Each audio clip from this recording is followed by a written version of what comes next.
Ready start.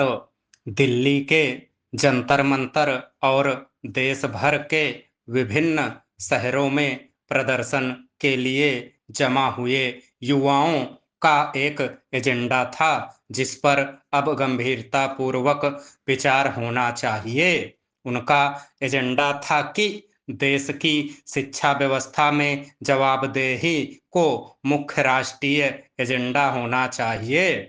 Bharat एक ऐसा देश है जहां औसत उम्र 28 साल है और जहां बिना पैसे या रसूख वाले लोगों के लिए शिक्षा ही बेहतर भविष्य का एकमात्र जरिया है। छात्र अपने भविष्य के लिए लड़ रहे थे। शिक्षा के मुद्दे को चर्चा के केंद्र में लाने के लिए हमें उन युवाओं का शुक्रिया अदा करना चाहिए। कॉकरोच जनता पार्टी सीजेपी के नेतृत्व में युवा प्रदर्शनकारियों ने अपना हफ्तों लंबा आंदोलन तब खत्म किया जब शिक्षा मंत्री धर्मेंद्र प्रधान ने इस्तीफा दे दिया। दो केंद्रीय मंत्रियों के साथ बैठक के बाद सीजेपी ने कहा कि सरकार उन छात्रों के परिवारों को मुआवजा देने पर सहमत हो गई है जिन्होंने आत्महत्या कर ली थी।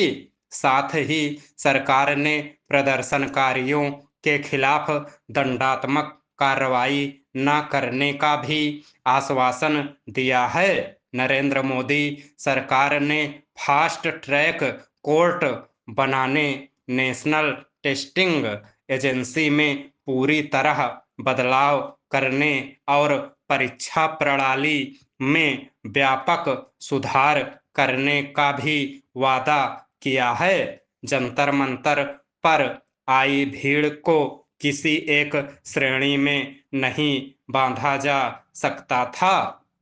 इसमें दादी, नानियां, युवा, महिलाएं और पुरुष, बच्चे, परिवार, छोटे और बड़े शहरों के निवासी, अमीर और गरीब सभी शामिल थे और उन्होंने तमाम मुश्किलों का सामना किया और सरकार से अपनी बात मनवाने के लिए डटे रहे। लेकिन विरोध प्रदर्शन खत्म होने के बाद कहानी यहीं खत्म नहीं होती।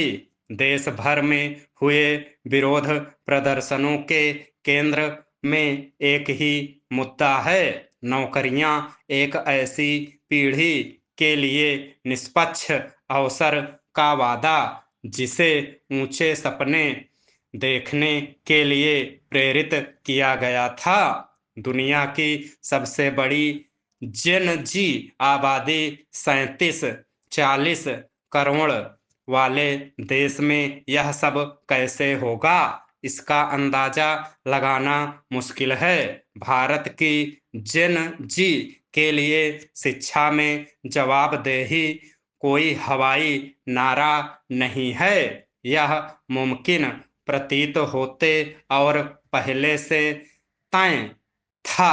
धांधलीपूर्ण भविष्य के बीच का फर्क है। मेडिकल सीटों, इंजीनियरिंग कॉलेजों, सिविल सेवाओं और ज्यादातर औपचारिक नौकरियों के लिए आज भी प्रतियोगी परीक्षाएं ही मुख्य पैमाना हैं। जब पेपर लीक होते हैं, मार्किंग में पारदर्शिता नहीं होती या आखिरी समय पर दोबारा परीक्षा की घोषणा होती है, तो इसकी कीमत किसी युवा की जिंदगी के महीनों या वर्षों और अक्सर पूरे परिवार की बचत के तौर पर चुकानी पड़ती है।